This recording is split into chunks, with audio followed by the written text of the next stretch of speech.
Lord, in Jesus' name, we are praying, oh God, for your guidance. Help us, Lord, to have a good plan, a good behavior, Lord, sa pagpipili.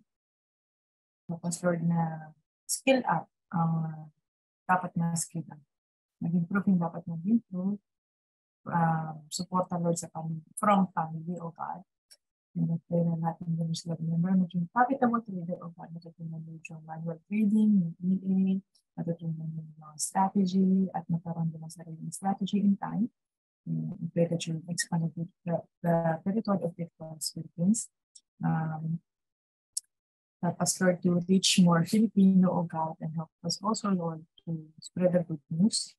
And always, nag-mission natin Brenda, at ang lahat po ng members ng Great Forest na maging resilient at hindi po kami mag-give up sa mga challenges sa trading.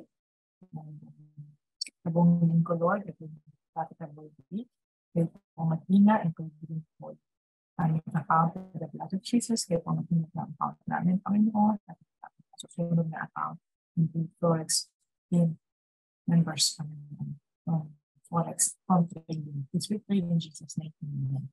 Okay, magandang tanghali. September 8. So last Friday, nagkaroon tayo ng trading idea. Bago tayo mag-start ng proper training natin at nahit naman yung ating take profit. Ayan, 23 clips by God's grace. So nahit muna yung take profit dito bago siya umakyat. So yung stop loss actually hindi siya nahit kasi nga na take profit na natin dito. Ano, ito yung mga previous na trade at by God's grace. Kaya nahit din naman yung mga take profit natin. Diba? Yeah. So ngayon po, EDGPY again, so September 11, 2023. So bayan na natin yung mga previous natin. Ginawa. Para medyo malinis yung ating chart. EDGPY September 11, 2023. Monday po ngayon, so alas 12 ng tanghali sa Pilipinas. Tignan natin kung ano pwede natin gawin sa market. No? With God's grace. So by the way, to, meron ng ang Vantage chart, makikita na natin sa TradingView. So doon sa mga gumagamit ng Vantage, so gamitin na natin yung chart ng Vantage. At meron pa tayo na 3 weeks pa. Hanggang katapusan, again, merong 100% bonus. So gamitin lang natin yung link natin sa Great Forest Philippines para makuha natin yung 100% deposit bonus. I mean, diba, hanggang $500 makakuha ha. So grab niyo yung opportunity na yan. So kung may $500 kayong deposit, magiging $1,000. So napakalaking tulong. Kung may $100 kayong deposit, magiging $200. So kailangan gamitin niyo po yung link natin. Yung account niyo dapat na-create siya gamit yung link natin. Okay? Kung hindi gamit yung link natin, so gawa kayo ng account na using our link para makuha niyo yung exclusive natin sa Vantage. By God's grace, nakinulit tayo sa Profitec powered by Vantage na broker. Yan, gamitin na natin yung chart ng Vantage.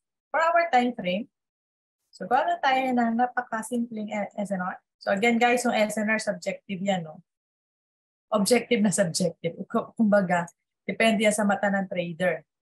So, meron tayo diyang tinuro sa inyo na checklist para ma-consider natin yung SNR as a significant SNR.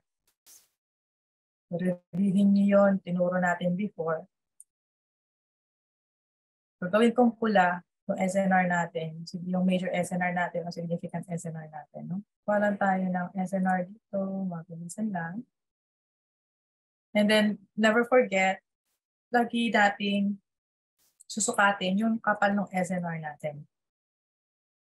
Kasi, ang ganda nga ng SNR mo, hindi naman siya pasok sa risk and reward mo. I mean, sa risk management mo. So, wala rin. Hindi mo rin siya magagamit ng maayos. So, 26 pips lang itong ating SNR.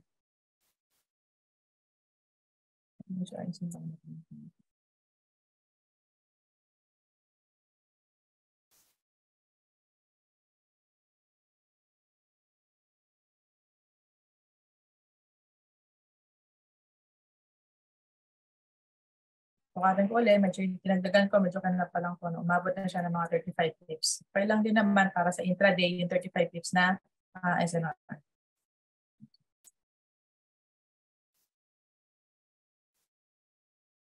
So basic muna yung gawin natin. No? So 30 pips to. So meron tayo dito 35 pips and 30 pips na SNR. Okay lang yun sa akin bilang intraday. Pero kuha pa yung SNR natin. So nasa gitna yung ating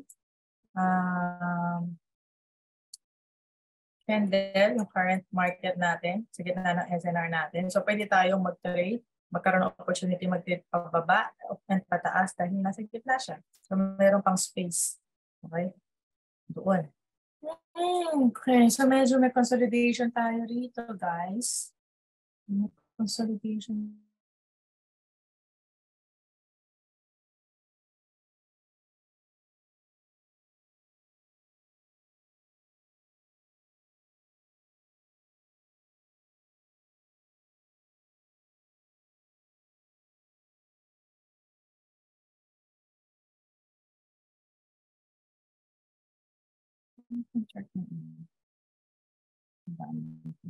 So, sa simpleng using market structure, simpleng strategy ng market structure, mai-trade mo to ng sell, pag-retest niya doon, pagbaba niya ng trend line. Ito lang, supatin ko lang kung gaano kalaki. So, 16 pips lang naman yan. So, hintayin mo matapos yung 13 minutes. So, pag natapos yung 13 minutes at nagstay siya rito sa baba, pwede kang magkaroon ng trading opportunity dyan. Mga 40 pips stop loss. 40 pips stop loss sa taas ng market structure natin. So, pwede kang mag-TP hanggang sa ating end naman.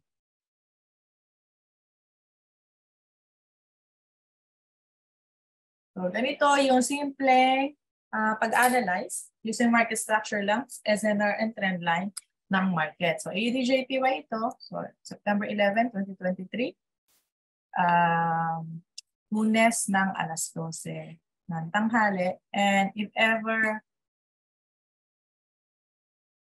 magkaroon pa siya ng mga konting galaw dito, tapos medyo mag-retest siya dun sa trend line natin, pwede ka ulit na-miss mo tong entry ngayon, na may trabaho ka, no, kanina alas 12, so pwede kang, as long as na hindi siya nabibreak ng trend line na to, pwede kang mag-trade doon hanggang doon sa SNR natin. Okay. So, yung ating stop loss again, doon sa makikreate niyang recent high. So, kung halimbawa, ito yung nakreate niyang recent high, so pag in-extend mo yan dyan, so tapos halimbawa, dito ka nag-enter ng trade mo, dito entry mo, so dapat yung stop loss mo sa taas nito. Nung na-create ng recent high, may konting space dito. So around 30 pips to 40 pips stop loss sa ADJPY. Pag maganda entry mo, most of the time, enough naman yun. Okay? So ganyan lang. Simpleng, pwede mong i-trade ng ganyan siya. Pag buy naman, hintayin mong ma-break. Medyo makonti lang yung ating opportunity makapag-enter ng buy ngayon, araw na to, ngayong oras na to. No? Siguro, pinakamaaga mong enter ng buy dyan. Tapos around 40 pips lang yung TP mo. Again, ito sa recent low na makikreate. Kung ano man yung makikreate ng recent low, bababa mo dapat mas mababa doon yung stop loss mo para makapag-buy ka. Hintayin natin ma-break yung market structure sa taas bago ka magkakapag-buy doon. Yun, ganyan lang po. Kung malagpasan naman niya to next, parang halos wala ka nang matitake profit. Kung dito ka mag-enter ng trade, so around 30 pips pa rin. So, yan. Kung ma-miss mo itong around here na entry, pwede ka mag-enter around pag na-break niya itong ating recent dito. Tapos medyo magkaroon siya rito ng, umakyat siya rito, di ba? Tapos nakapag-enter ka dyan, so pwede ka mag-TP hanggang doon. Or umakyat siya rito, tapos hindi ka nakapag-enter dito, at sumakat na siya uli. Tapos nag-retest siya around here, pwede ka mag-enter uli rito ng trade mo. So, ganun po. Yan. Pag na-miss mo yung entry sa mas mababa.